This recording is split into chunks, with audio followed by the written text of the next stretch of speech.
Olá, este é o canal Fórum JB, eu sou Jovi Barbosa e você tem sentido a falta de alguns vídeos porque eu estou num outro projeto aí que está me tomando algum tempo, mas estão programados vários vídeos, inclusive com aquele tutorial A Palavra É. Nós vamos voltar com certeza e havia uma prioridade muito importante que eu tinha que dar para esse projeto, mas agora eu não pude resistir. Com essa situação do STF, através do ministro Alexandre de Moraes, eu, como jurista, não podia deixar de me comunicar com você aqui no canal Fórum JB.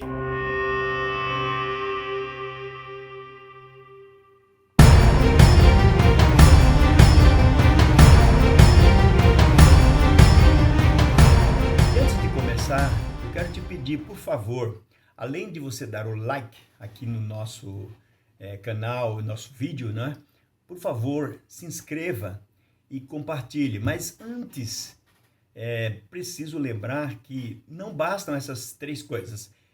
É importante que você comente aqui. Olha, quanto mais comentários nós tivermos neste vídeo, com certeza o assunto ganha amplitude e nós poderemos fazer a diferença. Aliás, você fará a sua parte se você comentar. A sua parte é só esta, comente, porque se você participar, seja positivo ou negativamente em relação ao tema, isso tudo repercute e a gente faz o Brasil ficar mais sério, faz um Brasil melhor, enfim, a gente tenta resolver fazendo nossa parte. Vamos ao assunto que está dominando todas as mídias, que é a decisão tomada pelo ministro Alexandre de Moraes para determinando a suspensão do Telegram, um aplicativo que todo mundo já está começando a gostar de usar, né? O aplicativo Telegram, que é um meio de comunicação como WhatsApp, Facebook e assim por diante. Mas tem umas diferenças muito grandes e que nós vamos ver aqui nesse vídeo agora. Porém, nosso foco é o comentário sobre a decisão do ministro. Então, primeiramente, o que eu ressalto é: nós não temos mais um Estado democrático de direito no Brasil?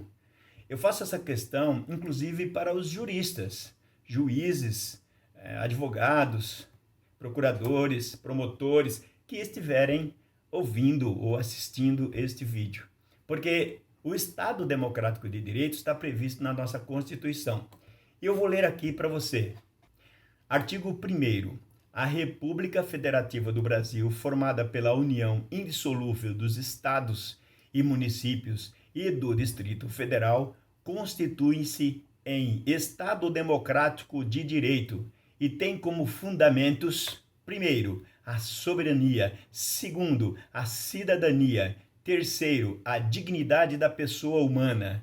Quarto, os valores sociais do trabalho e da livre iniciativa. Tem uma observação aqui quanto à Lei 13.874, que não vale a pena comentar agora. E quinto, o pluralismo político. Aí nós temos um parágrafo, né, único neste artigo, que diz: todo o poder emana do povo, que o exerce por meio de representantes eleitos ou diretamente nos termos desta Constituição. Bom, aqui eu quero ressaltar algumas coisas. Primeiramente, Estado Democrático de Direito. Como a Constituição traz essa expressão, Estado Democrático de Direito, é muito importante salientar alguma coisa aqui. O que é direito? Direito é tudo aquilo que está na lei. Então, para encontrarmos uma justificativa para a medida que foi tomada pelo ministro do Supremo Tribunal Federal, nós devemos olhar para a lei e ver se tem alguma coisa que encaixa lá, que justifica que o que ele está dizendo pode ser feito. Então, nós vamos comentar ao longo do nosso vídeo aqui algumas coisas para chegar a uma conclusão, se é ou não positivo o que o ministro fez. Para exercer esse Estado Democrático de Direito, então nós temos a soberania do país em relação aos outros países. E temos a cidadania. Esse aqui é muito importante, porque a cidadania envolve os direitos e as obrigações das pessoas. Então, você, com o seu direito de ir e vir, o seu direito de comprar, de vender, de trabalhar, todos esses seus direitos estão aqui, ó, são considerados fundamentos da República. Se a República desobedecer isto, não entregar a você, cidadão brasileiro, a possibilidade de exercer seus direitos, está descumprindo, portanto, o artigo 1º, inciso 2º, é a cidadania. Então, quando alguém toma uma decisão e cerceia o direito, ou seja, corta o direito de uma pessoa, esse direito está dentro da cidadania que está no inciso 2º do artigo 1º da Constituição Federal como fundamento da República. Não podemos admitir que um ministro do Supremo, ou até mesmo o próprio Supremo, faça isso, tire direito das pessoas sem a menor justificativa. É preciso que haja na lei uma determinação dizendo você pode tirar o direito dessa pessoa. Por exemplo, quando a pessoa é presa. Você tirou o direito de liberdade, a pessoa não pode circular pela cidade ou pelo país ou viajar, etc. Mas se tiver previsto na lei, ela tiver dado motivo para isso, tiver uma subsunção, ou seja, o que ela fez, o comportamento dela cabe dentro da lei e ao caber dentro desta lei justifica a prisão, então tudo bem, está válido. Vamos continuar. O inciso 3º é um inciso muito importante também, que é a dignidade da pessoa humana. Nós vamos falar sobre isso lá na frente. O 4º fala dos valores sociais do trabalho. Quando você trabalha, né, quando você exerce uma função trabalhando, não pode vir o judiciário ou o Estado, de qualquer forma, né, e interferir nesse trabalho, porque é um direito seu. E eu digo isso aqui agora porque, saindo um pouco do nosso tema, esta semana também vimos aí em São Paulo o Tribunal Regional do Trabalho determinando que uma empresa, a Havan, faça demissão das pessoas que não foram vacinadas. Então, está se invadindo aqui, ó, os valores sociais do trabalho, sendo que não há justificativa para isso, porque não existe lei que obrigue a pessoa a se vacinar. Ainda não existe uma lei com essa determinação. O que existe são decretos, e decretos não são leis. Então, uma decisão de um governador, de um prefeito, não pode ser mais forte do que o inciso 4º da Constituição Federal, que diz: são fundamentos da República os valores sociais do trabalho. Em seguida, nós temos a livre iniciativa. O que é livre iniciativa? Isso que eu estou fazendo aqui agora é uma iniciativa. Tomei a iniciativa de fazer um vídeo. Se eu vou ganhar dinheiro com ele ou não, pouco importa, mas é a livre iniciativa. Então, esta livre iniciativa, ela está prevista como um dos fundamentos da República. Não pode alguém poderoso, com abuso do poder, sem justificativa legal, chegar e quebrar esse meu direito à livre iniciativa. Portanto, está aí uma importante situação para nós pensarmos e analisarmos. Depois nós temos no parágrafo único que todo poder emana do povo. O que é emanar? Quando o verbo emanar aparece aqui, nós temos que pensar o seguinte: esse verbo quer dizer que o poder se origina, tem origem no povo. Ora, se o poder tem origem no povo, então nós que somos povo, é que somos o titular, ou os titulares, né? Se for falar em plural, os titulares do direito de exercer o poder. Agora, nós exercemos através de representantes eleitos. Então, isso está claro no parágrafo único. O povo exerce esse poder através dos seus representantes eleitos. Quem são esses representantes? Então, na esfera governamental, nós temos os prefeitos, os governadores e o presidente da República e o seu pessoal de gabinete, secretários, ministros, etc. No Legislativo, nós temos lá o Senado Federal e nós temos a Câmara dos Deputados. O Judiciário não tem cargo eletivo. Então, o judiciário não pode exercer poder legislativo, poder executivo. O judiciário pode fazer a análise jurídica do comportamento social de uma pessoa e submeter, é daí que se fala em subsunção, submeter esse comportamento a uma lei e daí dizer se essa pessoa deve ou não ser punida de alguma forma. Eu quero mencionar o artigo 2º da Constituição Federal e eu vou ler para vocês aqui. Olha só, diz aqui o artigo 2º: são poderes da União, independentes e harmônicos entre si, o legislativo, o executivo e o judiciário. O legislativo é o poder que cria as leis.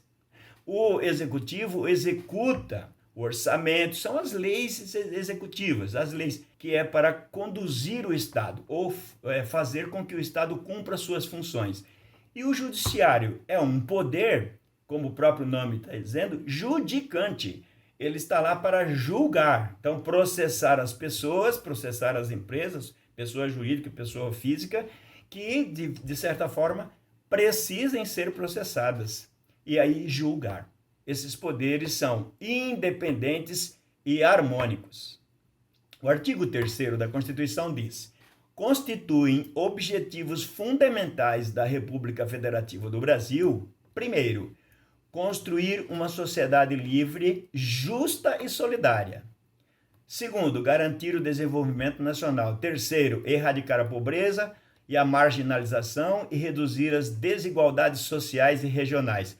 Quarto, promover o bem de todos, sem preconceitos de origem, raça, sexo, cor, idade, quaisquer outras formas de discriminação. Portanto, aqui nós veremos lá na frente um problema muito sério que nós temos hoje, que é a discriminação política. Se você está de um lado político do país, como a direita, por exemplo, daí vem toda uma imprensa criticando o seu comportamento e dizendo que tudo que você fala está errado, portanto, são chamados esses comportamentos de fake news. Nem se sabe mais o que é fake news. Eu tenho um vídeo aqui no canal explicando o que é fake news para a gente entender. Fake quer dizer falso. Então, news seria notícias, então notícias falsas. Se eu der uma notícia verdadeira, essa notícia não pode ser chamada de fake news, mas normalmente se chama de fake news, tá? Muito bem.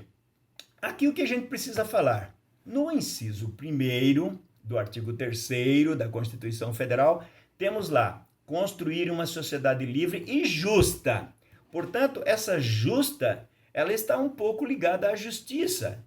E aí não se pode permitir que alguém da justiça cometa uma injustiça, ferindo inclusive a própria Constituição Federal. Então, isso não é possível engolir. Nós temos que falar, pelo menos falar. Então, nós vamos ter aqui, daqui a pouco, uma observação sobre a Constituição que nos permite falar. Nós vamos fazer agora uma análise do artigo 48 da Constituição Federal, que é para saber quais são as funções desses poderes. Então, eu vou ler aqui para vocês. Artigo 48. Cabe ao Congresso Nacional, com a sanção do presidente da República, não exigida esta para o especificado nos artigos 49, 51 e 52, dispor sobre todas as matérias de competência da União, especificamente sobre, primeiro, sistema tributário, arrecadação e distribuição de rendas. Segundo, plano plurianual, diretrizes orçamentárias, orçamento anual, operações de crédito, dívida pública, emissões de curso forçado. Terceiro, fixação e modificação do efetivo das Forças Armadas. Tem uma reticência ali porque os outros incisos não cabem muito analisarmos agora. Nono, organização administrativa judiciária do Ministério Público e da Defensoria Pública da União e dos Territórios e organização judiciária e do Ministério Público do Distrito Federal. E mais uma reticência, depois nós temos ali o 12º, que diz telecomunicações e radiodifusão. E o 15º, pulando ali já, não é? Fixação do subsídio dos ministros do Supremo Tribunal Federal, observado o que dispõe os artigos 39, parágrafo 4º, 152º, 153, terceiro e 153, parágrafo 2º, inciso 1º. Então, o que nós vamos analisar aqui? Primeiro, vamos falar do artigo 48, inciso 1º, que fala do sistema tributário. O Congresso Nacional tem o poder de, ou a função de organizar, não é? Legislar sobre o sistema tributário nacional. Mas quem executa o sistema tributário é o Poder Executivo, daí a expressão Poder Executivo. Portanto, quando o presidente da República toma uma decisão de abaixar o IPI ou aumentar o IPI de alguns produtos, ou tentar abaixar o preço da gasolina para favorecer a população e tirar uma injustiça, porque o barril de petróleo foi diminuído o preço lá fora, então não justifica manter o preço aqui dentro. Isso não é uma invasão do presidente em algum aspecto ou espectro político eleitoral. E tem gente querendo incriminar o presidente porque ele tenta diminuir os impostos do combustível para que a população pague menos. Depois nós temos ali a fixação e modificação do efetivo das Forças Armadas. Também já tivemos aí algumas tendências de invasão na competência do presidente da República no que tange à organização das Forças Armadas, que é de sua competência. E depois, no 12º, nós temos ali as telecomunicações. Dentro dessas telecomunicações, se inclui aí, portanto, o aplicativo Telegram, que nós vamos falar mais tarde aqui, que justifica o nosso vídeo de hoje. Então, eu queria que aguardasse aqui a regulamentação do artigo 48, cabe ao Congresso Nacional e não ao Supremo Tribunal Federal. Portanto, cabe ao Congresso dizer o que pode ser feito em termos de telecomunicações, criar legislação adequada ao exercício dessas telecomunicações. Então, esse artigo aí já esclarece muita coisa para nós. Porém, vamos avançar mais um pouquinho aqui e ver o artigo 52 da Constituição Federal. Eu vou fazer a leitura dele para que tenhamos aqui um panorama a ser analisado. O artigo 52 diz: compete privativamente ao Senado Federal processar e julgar o presidente e o vice-presidente da República nos crimes de responsabilidade, bem como os ministros de Estado e os comandantes da Marinha, do Exército e da Aeronáutica nos crimes da mesma natureza, conexos com aqueles. Depois, segundo, processar e julgar os ministros do Supremo Tribunal Federal, os membros do Conselho Nacional de Justiça e do Conselho Nacional do Ministério Público, o Procurador da República e o Advogado-Geral da União nos crimes de responsabilidade. Veja que aqui nós temos os crimes de responsabilidade. É preciso analisar isso. Não vou fazer essa análise aqui. Vai ter um outro vídeo aqui no canal falando sobre isso. A palavra é responsabilidade. Terceiro, aprovar previamente por voto secreto, após a arguição pública, a escolha de a. magistrados nos casos previstos ou estabelecidos nesta Constituição. Portanto, aqui o que a gente precisa comentar agora?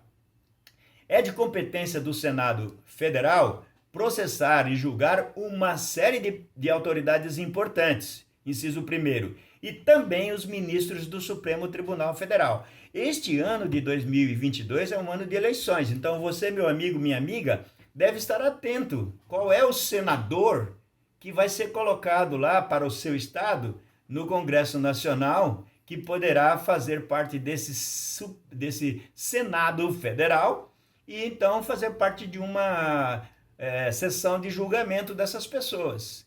Vamos analisar que tipo de senador nós colocaremos lá. Este ano de 2022 nós vamos eleger um senador para cada estado.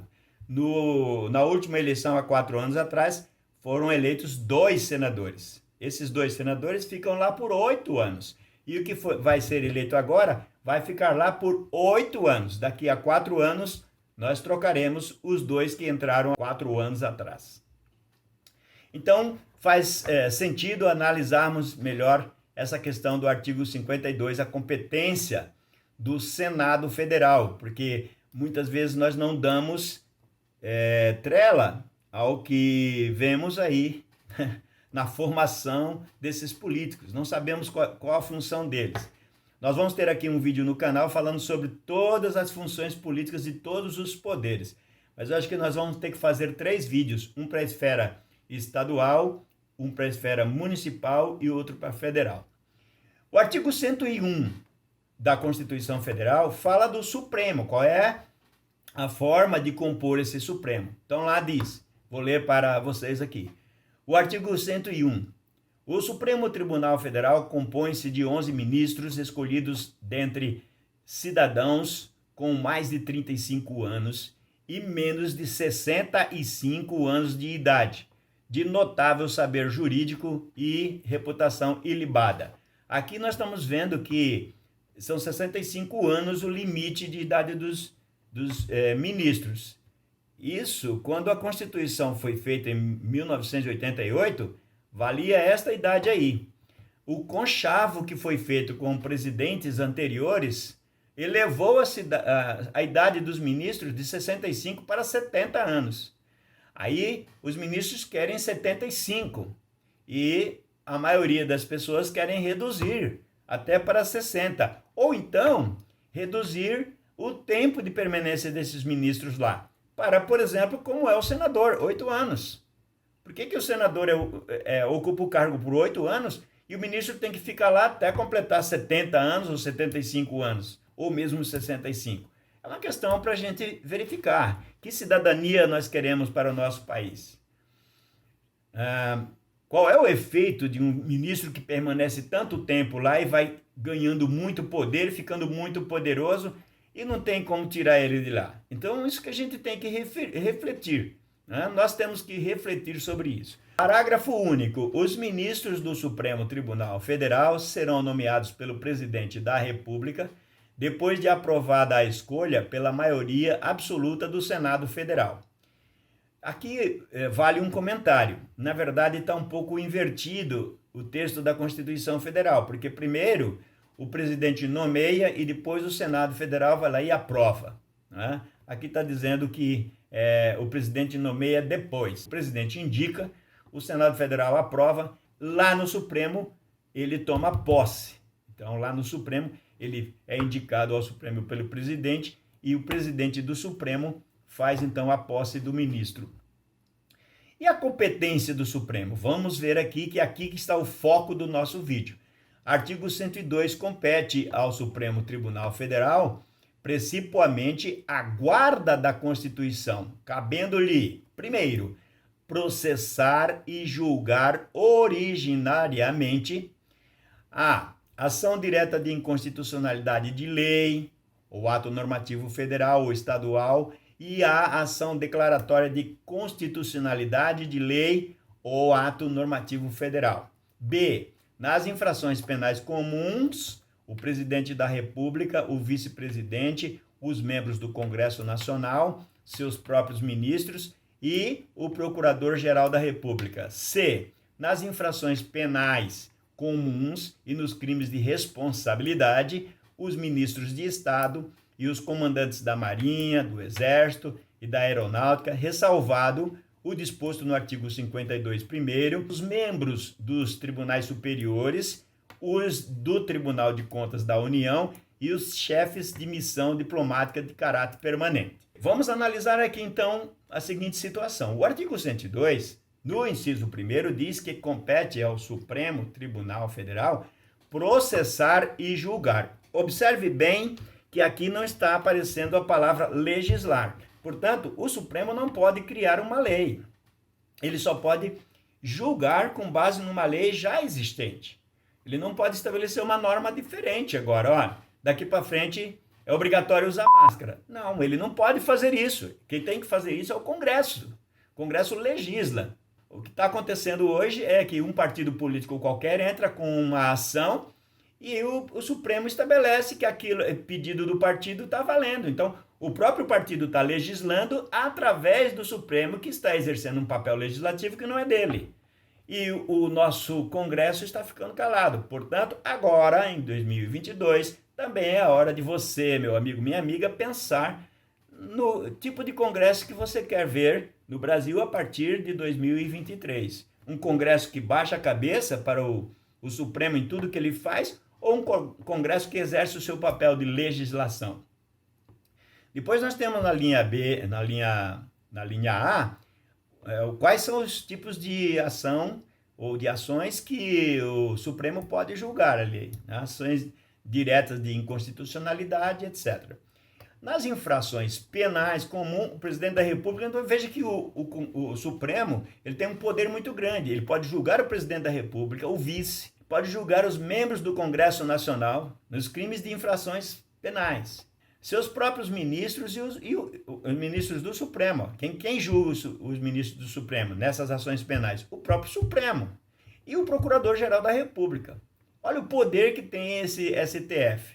Então, como a Constituição já estabelece um grande poder para o Supremo, é impossível que nós pensemos que nós tenhamos que assumir que eles possam estabelecer mais poderes ainda. Eles próprios. Nós temos que manter ou nos mantermos fixados nos poderes que a Constituição dá. Tem aí um poder muito grande do Supremo. Ele julga todo mundo e somente o Senado pode julgar o Supremo. Por isso que nós temos que ter um Senado que não tenha crimes. Porque se o Senado tem crime, está aqui, ó, vai ser julgado pelo Supremo. Então fica uma bola de neve. Um julga o outro. Como é que faz? Então faz um acordo, ninguém julga ninguém, todo mundo continua errando, não é? Isso não é bom. Vamos continuar no artigo 102 da Constituição Federal e analisar mais conteúdos. Então, ainda no inciso 1º, processar e julgar originariamente, temos lá o habeas corpus, sendo paciente qualquer das pessoas referidas na linha anterior. Então, veja que esse habeas corpus, ele é encaminhado para o Supremo quando as pessoas que estão precisando deste habeas corpus são aquelas pessoas que estão lá, né, na linha anterior.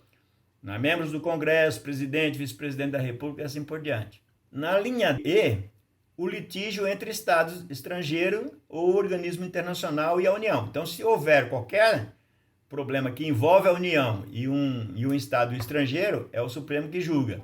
As causas e os conflitos entre a União e Estados, a União e Distrito Federal e assim por diante.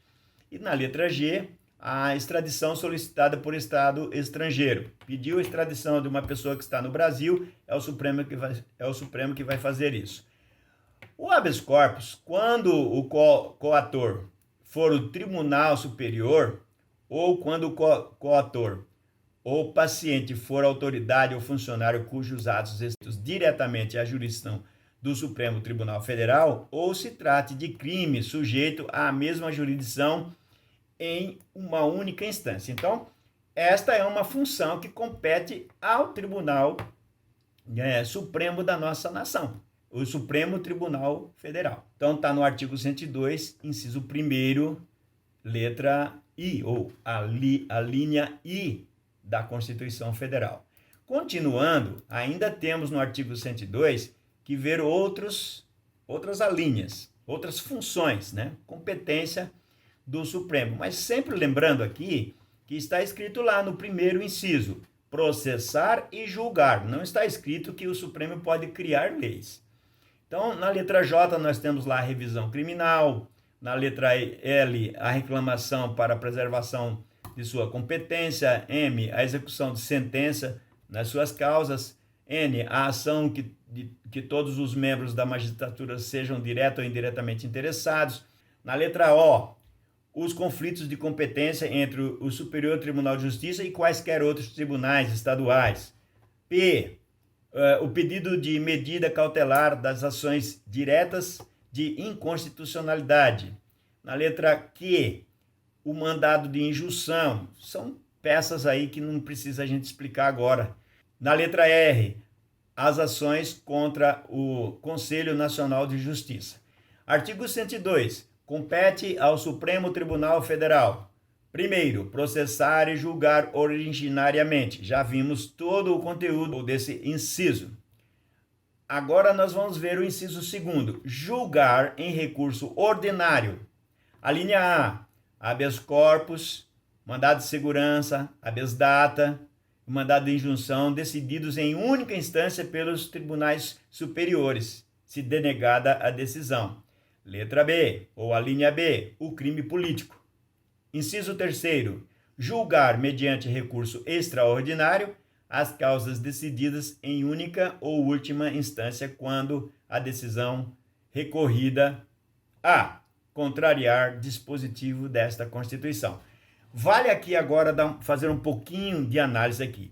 No inciso segundo, nós temos lá a função ou competência do Supremo Tribunal Federal para julgar em recurso extraordinário o habeas corpus e o crime político. Veja, nesse caso é preciso que haja um recurso emanado de algum órgão do poder jurisdicional anterior, né, ou inferior, que chegue lá para ele julgar. Recurso ordinário. No recurso extraordinário, só quando lá no outro tribunal inferior o julgamento ferir a Constituição Federal, contrariar a Constituição Federal. Portanto, hoje, o Supremo não está mais cumprindo seu papel, porque a questão política está tomando tanto tempo do Supremo que ele não consegue chegar nessas ações que estão lá em recurso ordinário ou em recurso extraordinário para fazer a decisão. Tem assuntos lá que estão parados há 20 anos para serem julgados. Tudo isso nos leva a uma análise muito profunda do artigo 5º, e eu vou agora fazer uma análise para vocês do artigo 5º e alguns incisos, não serão todos abordados. O artigo 5º, no seu caput, começa dizendo assim: todos são iguais perante a lei, sem distinção de qualquer natureza, garantindo-se aos brasileiros e aos estrangeiros residentes no país a inviolabilidade do direito à vida, à liberdade, à igualdade, à segurança e à propriedade nos termos seguintes. Vamos fazer um comentário rápido já do caput. Primeiramente, pessoal, olha só, a liberdade é uma garantia, é um direito fundamental, está no artigo 5º da Constituição Federal. Então, você é livre, porque Deus te colocou no mundo livre. Mas você também é livre do ponto de vista do direito do ser humano. Não da lei de Deus, mas da lei humana. A Constituição Federal diz que é um direito seu ser livre. Então, para que você perca essa liberdade, é preciso que você faça uma ação que fere o direito de outra pessoa ou o direito do Estado. A lei, fere a lei. Se cometer algum crime ou se cometer algum ato ilegal, você pode perder essa liberdade. Senão, a liberdade é um direito fundamental do cidadão brasileiro. E a cidadania, lembre-se, é um dos princípios fundamentais da República. Artigo 1º, inciso 2º da Constituição Federal. Agora vamos para os incisos 3º, 4º e 8º. Inciso 3º, ninguém será submetido a tortura, nem a tratamento desumano ou degradante. Vamos guardar essa informação. 4º, é livre a manifestação do pensamento, sendo vedado o anonimato. 8º, ninguém será privado de direitos por motivo de crença religiosa ou de convicção filosófica ou política, salvo se as invocar para eximir-se de obrigação legal a todos imposta e a recusar-se a cumprir prestação alternativa fixada em lei. Então vamos começar comentando pelo inciso 3º. Ninguém será submetido a tortura. Nós vamos terminar esse vídeo aqui falando de uma pessoa que foi submetida a tortura. E isso é um caso muito grave. E é um jornalista que agora está andando de cadeira de rodas, porque está com problemas físicos. O inciso 4º diz que é livre a manifestação do pensamento. Então as pessoas podem pensar o que quiser e se manifestar sobre esse pensamento.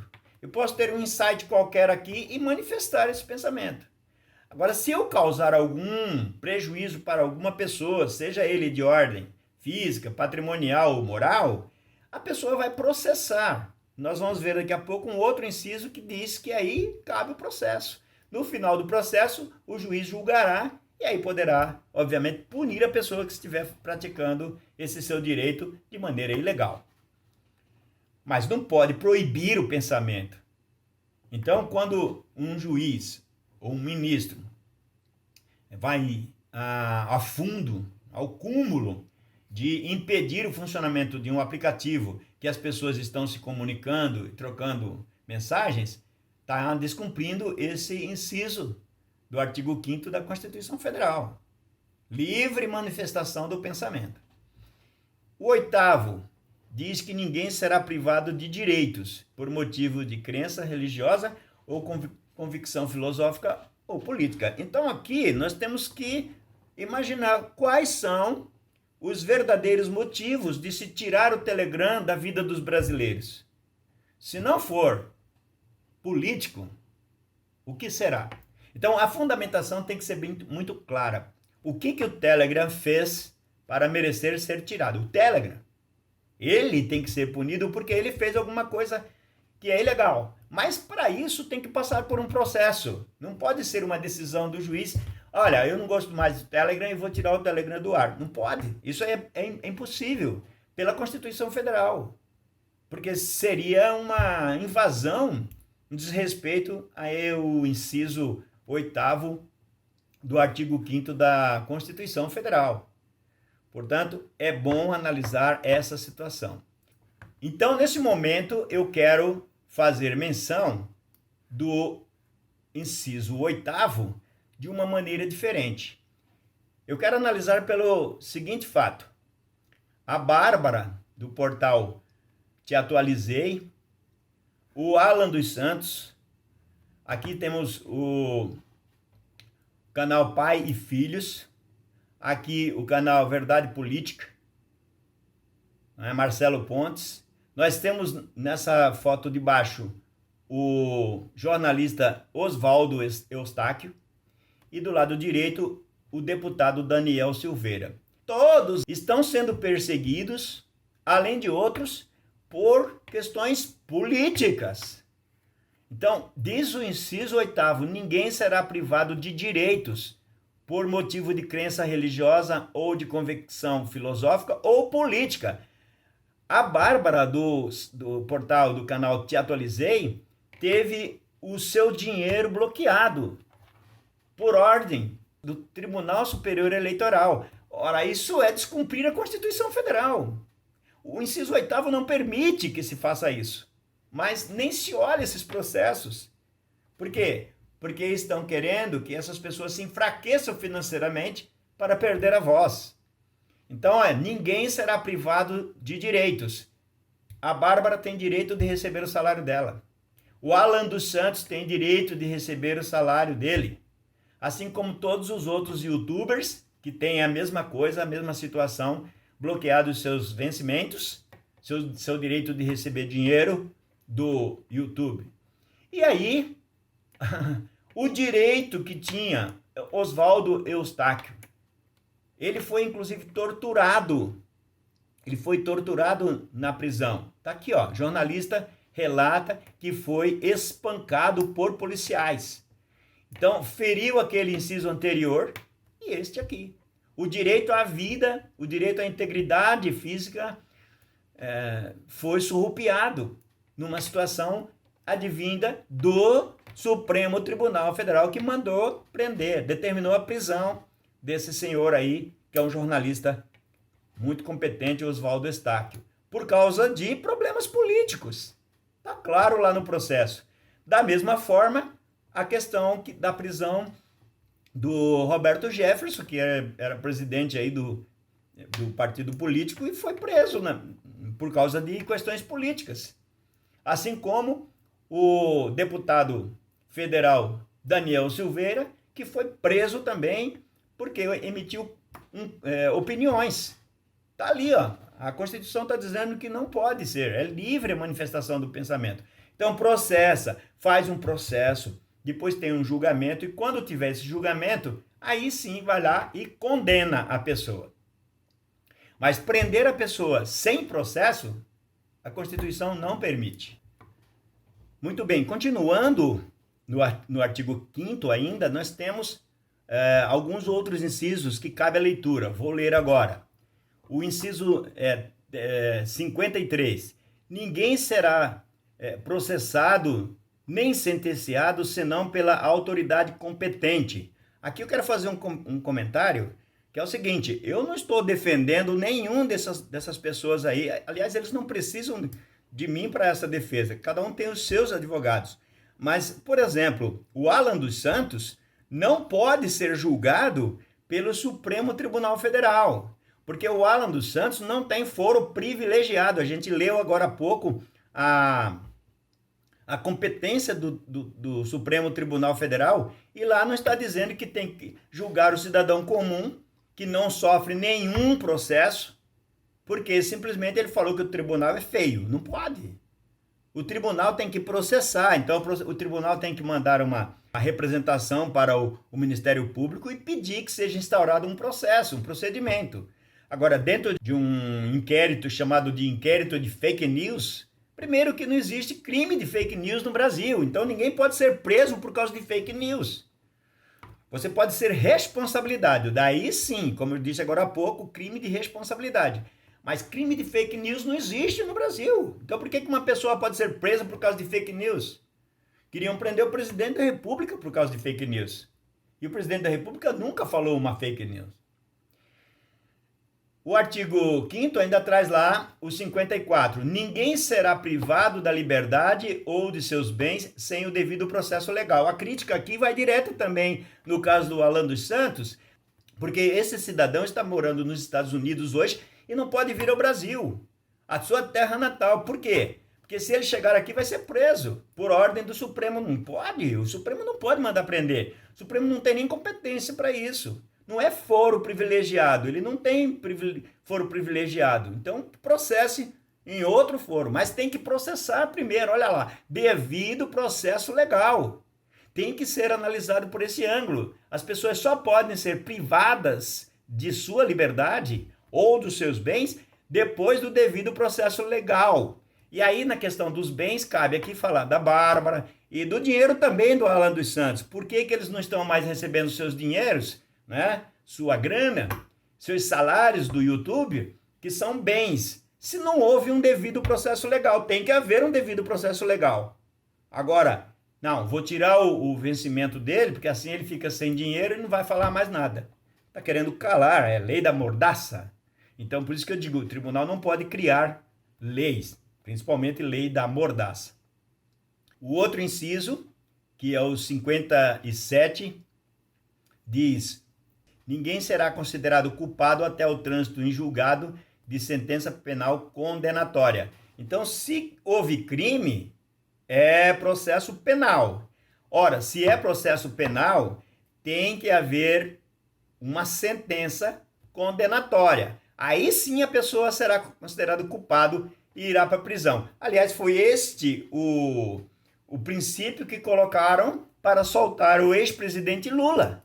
O ex-presidente Lula está solto aí porque ele foi condenado em duas instâncias só, a primeira e a segunda. Na verdade foram 18 instâncias, mas vamos falar de primeira e segunda.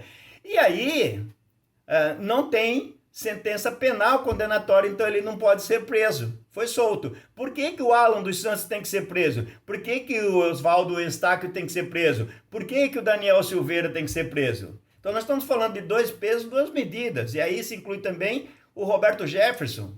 Cadê o devido processo legal, penal, e a sentença penal condenatória para poder justificar a prisão dessas pessoas? Ninguém é culpado de nada por enquanto. Aí nós temos o 61. Ninguém será preso senão em flagrante delito ou por ordem escrita e fundamentada de autoridade judiciária competente, salvo nos casos de transgressão militar ou crime propriamente militar definidos em lei. Então vamos lá, voltando. Por esse inciso, ninguém poderia ser preso. O Daniel Silveira cometeu crime? Que crime? Crime de opinião. Ah, mas ele não estava em flagrante. Não, ele estava em flagrante porque quando você faz um crime de opinião e ele fica na internet, todo dia o crime está se repetindo. Que é isso? Primeiro que não existe crime de opinião no Brasil. Não há no Código Penal um crime dizendo assim, ó, se der uma opinião contrária ao STF, comete crime. É por isso que eu estou falando com essa liberdade toda aqui. Porque eu sei, como advogado, que eu não estou cometendo nenhum crime. Crime de opinião. Principalmente quando eu estou analisando a Constituição Federal. O Supremo não pode me mandar prender. Agora, se mandar me prender, é mais uma aberração da natureza aí que estará sendo feito por algum ministro ou talvez pelo Alexandre de Moraes, que parece-me que perdeu a cabeça, não apenas os cabelos.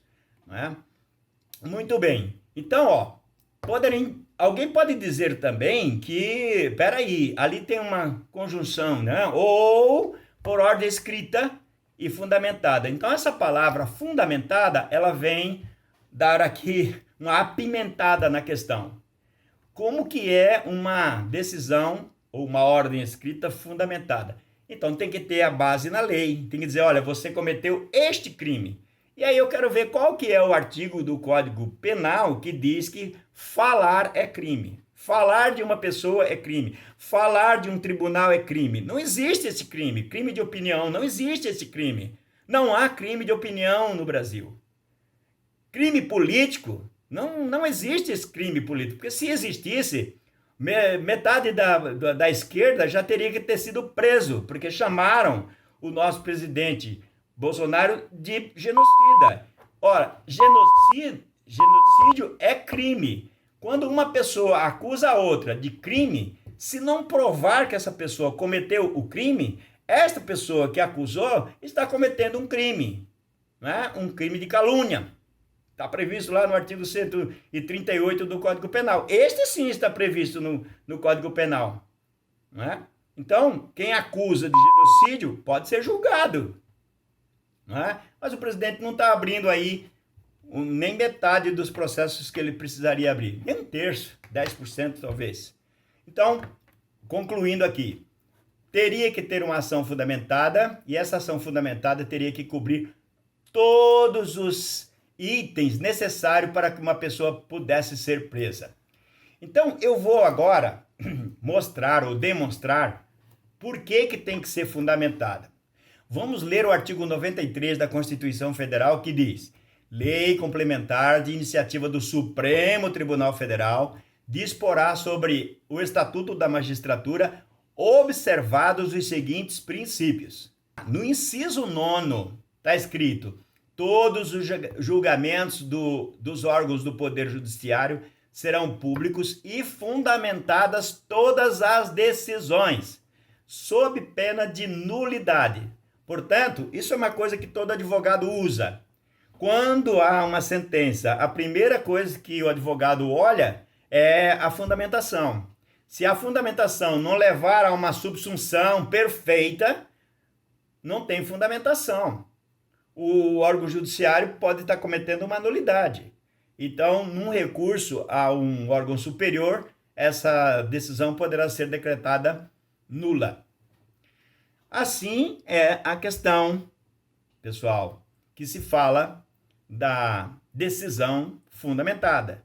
Então, para mandar prender o Daniel Silveira, mesmo que fosse uma ordem escrita, teria que ter fundamentos em que haja subsunção. Qual é o crime, o artigo, dizendo qual é o ato que ele fez que dá subsunção. Subsunção é submeter. Agora vejam, tem muita gente dizendo que o Supremo, né, está se autoempoderando de tal forma que eles pensam que são deuses. E aí alguém fez uma brincadeira de mau gosto essa semana e colocou nas redes sociais esta imagem.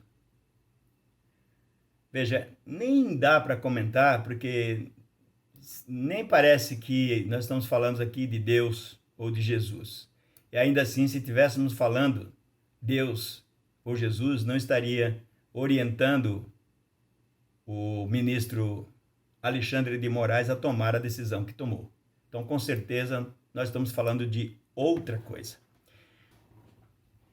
Mas vamos continuar falando, então, agora da situação, já encaminhando ao encerramento do vídeo, vamos repercutir aqui o que seria o Telegram. Numa nota do próprio Telegram, vou ler aqui para justificar. O Telegram ultrapassou dos 500 milhões de usuários ativos. Em janeiro de 2021, mais de 100 milhões de novos usuários ao redor do mundo entraram para o Telegram. Obrigado! Estas conquistas foram possíveis por pessoas como você, que convidam os amigos para o Telegram. Se você tem contatos que entraram para o Telegram nos últimos dias, você pode dar as boas-vindas usando alguns dos recursos únicos do Telegram, como stickers animados ou mensagens de vídeo. Para conhecer mais sobre os recursos do Telegram, dê uma olhada aí tem aqui o link que eu vou deixar na descrição do nosso vídeo aqui. Então veja, o próprio Telegram está colocando a situação.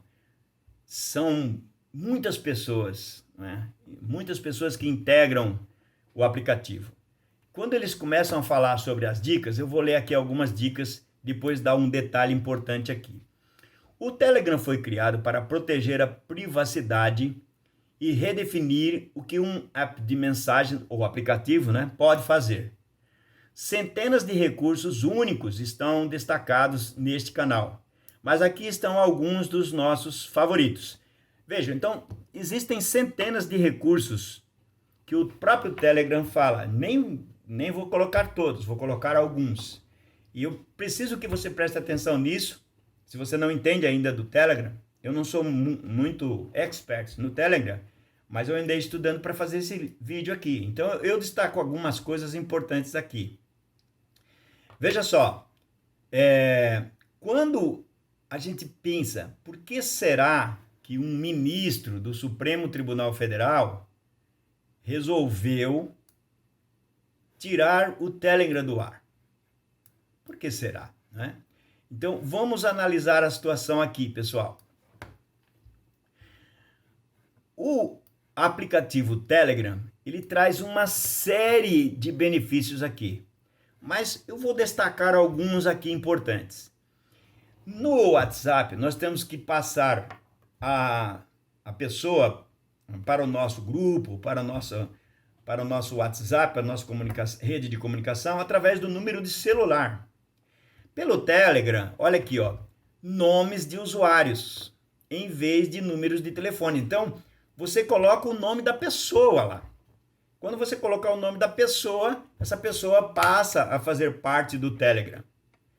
Outra coisa também que é importante, os grupos podem ter até 200 mil participantes. Então vamos analisar a situação. Lá no WhatsApp, nós podemos ter grupos mais limitados, os números de participantes. Aqui no Telegram, nós temos grupos com até 200 mil participantes. Então, você já imaginou qual é a questão política que envolve a decisão do ministro do Supremo Tribunal Federal? Criar um grupo com 200 mil pessoas significa que com um clique você manda uma mensagem e 200 mil pessoas ficam sabendo na hora sobre o seu pensamento. É isso que está preocupando o Supremo Tribunal Federal ou o TSE, Tribunal Superior Eleitoral? Porque o nosso presidente da República não vai fazer propaganda na televisão. Ele depende das redes sociais. Então, atingir um grande número de pessoas através do WhatsApp é possível? Mas dá muito trabalho. Já no Telegram, com um clique, é possível se atingir 200 mil pessoas, 200 mil participantes de um grupo só. Outra coisa também, enviar um vídeo pelo Telegram é muito mais conveniente do que pelo WhatsApp. No WhatsApp nós temos lá um limite de 64 MB. Aqui no Telegram nós temos 2 GB. Se eu mandar um vídeo de 2 GB, é um vídeo que fala muita coisa. Você pode mandar uma propaganda muito grande. Então, é disso que está tendo medo o tribunal. Mas vamos lá. Se for isso, e se isso for ilegal, vamos fazer um processo. Então, que entre lá o partido da esquerda, PT, PSOL, sei lá, entre com um processo e esse processo tenha uma análise para no final ter um julgamento. Agora, entrar com o processo e numa liminar o tribunal já caçar o aplicativo e dizer aqui você não entra mais, isso não é justo, não estamos aí cumprindo todos aqueles dispositivos da Constituição Federal que foram ditos lá no começo, que foram trazidos à tona aqui nesse vídeo desde o artigo 1º. Então, exercício de cidadania não é assim que se faz. Tem que ter um processo legal e esse processo legal deve conduzir a vida cidadã do brasileiro. Finalizando o vídeo, então eu vou aqui ler o que o Telegram mandou para o tribunal, tentando ver se consegue contornar essa situação aí. Então aqui vou ler para vocês, porque assim a gente tem uma noção melhor acompanhando a leitura. Pavel Durov, ou Pavel, não sei qual é a pronúncia correta do nome dele, peço desculpa por se estiver pronunciando errado, porque pode ser Pavel ou Pavel. Durov, CEO do Telegram, postou em seu canal este comunicado oficial sobre a situação no Brasil. Parece que tivemos um problema com e-mails entre nossos endereços corporativos no telegram.org e o Supremo Tribunal Federal Brasileiro. Como resultado dessa falha de comunicação, o tribunal decidiu bloquear o Telegram por não estar respondendo. Em nome de nossa equipe, peço desculpas ao Supremo Tribunal Brasileiro por nossa negligência. Definitivamente poderíamos ter feito um trabalho menor, ou melhor. Cumprimos uma decisão judicial anterior, no final de fevereiro, e respondemos com uma sugestão para que pedidos futuros de suspensão sejam enviados a um endereço de e-mail dedicado. Infelizmente, nossa resposta deve ter sido perdida, pois o tribunal utilizou o endereço de e-mail antigo, que tem um propósito mais amplo e geral, nas outras tentativas de nos contatar. Como resultado, perdemos a decisão que continha um pedido de suspensão subsequente no início de março. Felizmente, agora a encontramos e a concluímos, entregando hoje outro relatório ao tribunal. Como dezenas de milhões de brasileiros dependem do Telegram para se comunicar com a família, amigos e colegas, peço ao tribunal que considere adiar sua decisão por alguns dias a seu critério, para nos permitir remediar a situação, nomeando um representante no Brasil e criando uma estrutura para reagir de forma rápida a futuras questões urgentes como essa. As 3 últimas semanas foram sem precedentes para o mundo e também para o Telegram. Nossa equipe de moderação de conteúdo foi inundada com pedidos de múltiplas origens. No entanto, tenho certeza de que, uma vez estabelecido um canal de comunicação confiável, conseguiremos concluir com eficiência os pedidos de suspensão de canais públicos ilegais no Brasil. Quero finalizar o vídeo dizendo o seguinte: o que está havendo? Vocês perceberam? Justiça brasileira quer derrubar alguns canais, que eles chamam de canais ilegais. Agora, por que são canais ilegais? É aí que entra a questão do processo legal. É preciso haver um processo e julgar que esse canal é ilegal e por que ele é ilegal. Meu canal, por exemplo, eu já tive um vídeo cancelado pelo YouTube, porque eu falei de como eu tinha me curado da doença que veio lá da China.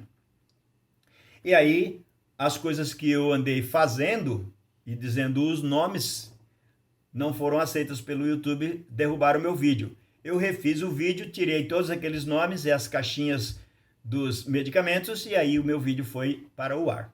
Tá aqui no canal, você pode assistir. Então, essas questões são importantes.